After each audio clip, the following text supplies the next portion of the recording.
पुरानी हवेली के गिरने से पहले मैंने अपने परदादा का पुराना लकड़ी का संदूक निकाला। उसके अंदर जर्दी माइल, निकाहनामा था और एक आधी जेड की तख्ती भी थी जिस पर आयुआने का लफ्ज कुंदा था। उस रात से मैं बार बार ख्वाब में एक सरख दुल्हन के लिबास वाली औरत को देखने लगा जो मेरी तरफ पीठ किए बैठी कंघी कर रही होती और कोई ऐसा लौरी नमा गीत गंगना रही होती जो समझ नहीं आता। जब मैंने उस जेड की तख्ती को गांव के कन्वे के पास मौजूद पत्थर के कतबे में जोड़ दिया तो कन्वे से एक हुक्म नामा सा भरा जिसमें आधी जेड की तख्ती के 7 हड्डियां थीं और निकाहनामा के पीछे अचानक खून के धब्बे उभर आए। तुम आखिरकार आ गए दौलहा मियां, कल बलडोजर आने वाला है। मेरा वो 100 साल पुराना आबाई मकान शाम के धंधल के मैं ऐसे खामोश खड़ा है जैसे कोई मौत का इंतजार करता बूढ़ा। मैंने मिट्टी से अटी छत वाले कमरे के कोने से एक द्रावनी सी पुरानी लकड़ी की पेटी खींची। ये परदादा की छोड़ी हुई चीज थी। पैतल का ताला जंग आलूद होकर जम चुका था। मैंने हथौड़े से तोड़ा तो एक बुसीदा सी बदबू चारों तरफ फैल गई। संदूक में कोई सोना चांदी ना था, बस चंद छोटी मोटी चीजें। एक ऐसा खाता जो छूते ही टूटने लगे, एक पहला पड़ा खत और एक बड़ा सरख निकाहनामा की सुर्खी अब एक खौफनाक सुर्ख माइल गुलाबी रंग अख्तियार कर चुकी थी। उसके किनारे पर एक आधी जेड की तख्ती रखी थी जो छूने पर बर्फ की तरह ठंडी लग रही थी। इस पर एक गोल सा लफ्ज़ वादह किंदा था और उसका कटाव ऐसा था जैसे किसी ने जबरदस्ती तोड़ दिया हो। ये चीज कुछ बुरी नहुस्त लिए हुए महसूस हो रही थी।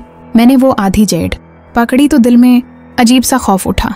इसी दिन रात से अजब वाकयात शुरू हो गए।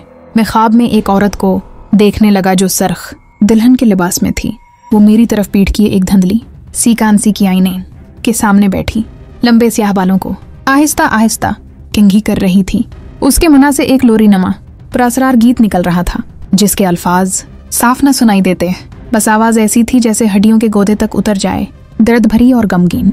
मैं चाहकर भी उसके करीब नहीं जा पाता, जैसे मेरे कदम जमीन में जम गए हों। हर बार जब वो कंघी करना अचानक रोक देती है तो मैं पसीने में शराबूर होकर हड़बड़ा के जाग जाता हूँ। इन दिनों मेरा हौसला टूटने के करीब था।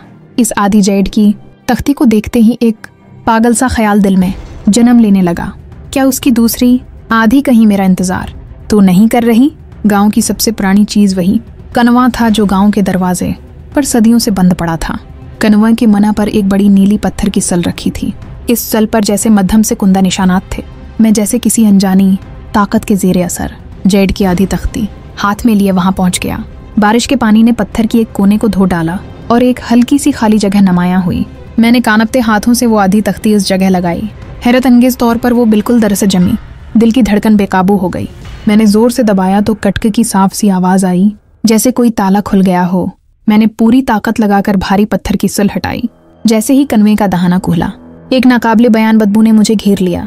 सियाह पानी से चंद बलबले उठे और फिर आहिस्ता आहिस्ता एक मुकम्मल ढांचा ऊपर आने लगा। वो ढांचा सकड़ा हुआ था जैसे कोई तवील अजियत में मरा हो। मेरी रूह कांप उठी जब देखा कि उस ढांचे की अंगुलियों की हड्डियों के बीच दूसरी आधी जेड की तख्ती जकड़ी हुई थी। पानी की लहरों के साथ दोनों टूटी तख्तियां हुआ मैं यूं झिलमिलाने लगे जैसे बस दोबारा जुड़ने वाली हूँ। मेरा दम घटने लगा और मैं डगमगाता लड़खड़ाता हुआ घर भागा।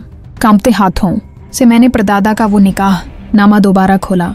मोमबत्ती की रोशनी में कागज के पिछले हिस्से पर जहाँ कुछ भी नहीं था खून आलूद अल्फाज उभरने लगे जैसे कोई अनदेखी ताकत उन्हें लिख रही हो। धीरे धीरे दो जमले नुमाया हुए। तुम आखिर आ ही गए दौलहा मियां, अब वक्त आ गया है शादी की रसूमात अदा करो। खून के धब्बे रुकने का नाम नहीं ले रहे थे। वो बढ़ते बढ़ते पूरे कागज पर फैल गए जैसे बेशुमार कीना टिपकाते। आंखें मुझे घूर रही हूँ। मैंने घबराकर सर उठाया और देखा कि न जाने कब मेरे कमरे के सिंगार मेज के सामने एक सरख दुल्हन बैठ चुकी थी। वो बालों में कंघी करना रोक चुकी थी। वो प्रासरार लोरी भी अचानक थम गई। कमरे में इतनी खामोशी छा गई कि बस मेरे दांतों की कपकपाहट की आवाज गूंज रही थी। वो धीरे धीरे पलटने वाली थी।